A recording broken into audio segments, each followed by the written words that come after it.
Gibberellic acid technical అనే పేరున్న దీని ట్రేడ్ వచ్చేసి గౌరవ్ ప్లాంట్ గ్రోత్ రెగ్యులేటర్. అంటే ఇది చెట్లు ఎదగడానికి పనికొస్తుంది. పూల మొక్కలకు, మిరప చెట్లకు అంటే తోటేసిన తర్వాత పత్తికి, పొలానికి కొట్టుకోవచ్చు. అంటే ఎదగడానికి పనికొస్తుంది అనమాట. సింపుల్గా చాలా వరకు గ్రోత్ గుంజుకొస్తూ ఉంటుంది.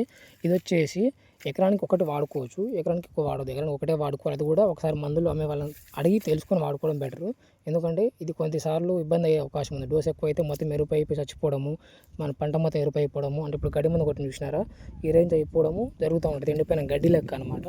కాబట్టి దీని దగ్గర జాగ్రత్తగా చూసుకొని ఏ మందులో కలుపుకోవాలో, ఏ మందులో కలపవద్దు కూడా చూసి వాడండి. అడ్డవాళ్ళు అన్నింటిలో కలపవద్దు. జిబ్రాలిక్ యాసిడ్ అండ్ ఇందులో పౌడర్ ఫామ్ ఉంటుంది. అంటే పౌడర్ ఫామ్ ప్యాకెట్ ఫామ్, ఇది కూడా పౌడరే. ఇది డబ్బాలో వచ్చింది.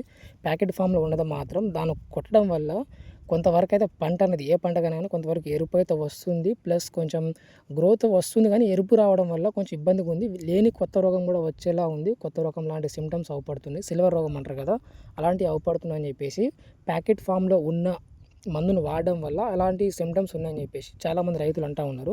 కాబట్టి కుదిరినంత వరకు అయితే డబ్బా ఫామ్లో ఉన్నది వాడండి ఒకసారి. మీకు ఎందుకంటే షాప్ వాళ్ళు అమ్ముడు పోవాలి కాబట్టి ఈ స్టాక్ లేకపోతే అది కూడా బాగుంటుందని చెప్పేసి అంటారు. కాకపోతే డోస్ ఎక్కువ తక్కువ అవ్వడం వల్ల కూడా అలా జరుగుండొచ్చు. అండ్ ఇంకొకటి ఏంటంటే ఆ ప్యాకెట్ అనేది కొన్నిసార్లు చెప్పలేము కదా, ప్యాకెట్ లోపల అది డేట్ అయిపోయినవి ఉంటాయి కదా, మనం డేట్ చూసుకోము. లేకపోతే కొన్ని డూప్లికేట్ ప్యాకెట్స్ ఉంటాయి. అలాంటి వల్ల ఇబ్బంది అవుతూ ఉంది. ఇందులో డూప్లికేట్ ఉండొచ్చు కానీ జాగ్రత్త చూసి వాడుకోవాలి. కాకపోతే ప్యాకెట్ అనేది అలా ఒక సిమ్టమ్ అయితే వస్తుంది, పంట ఎరిపోతుంది అన్నారు. కాబట్టి నేను డబ్బా వాడుతున్నాను. డబ్బా వాడినాను నేను పత్తికి ఎదగట్లేదు అని చెప్పేసి, చిన్నగా ఉంది, సాలు కప్పట్లేదని. సో ఇది ఏ మందులో కలుపుకోవాలో, ఏ మందులో కలుపుకోవద్దో చూసి జాగ్రత్తగా అయితే వాడుకోండి. దీన్ని మ్యాక్సిమం ప్రతి పంటకు వాడవచ్చు, కానీ 1-2 సార్లు తెలుసుకొని వాడుకోవడం మంచిది.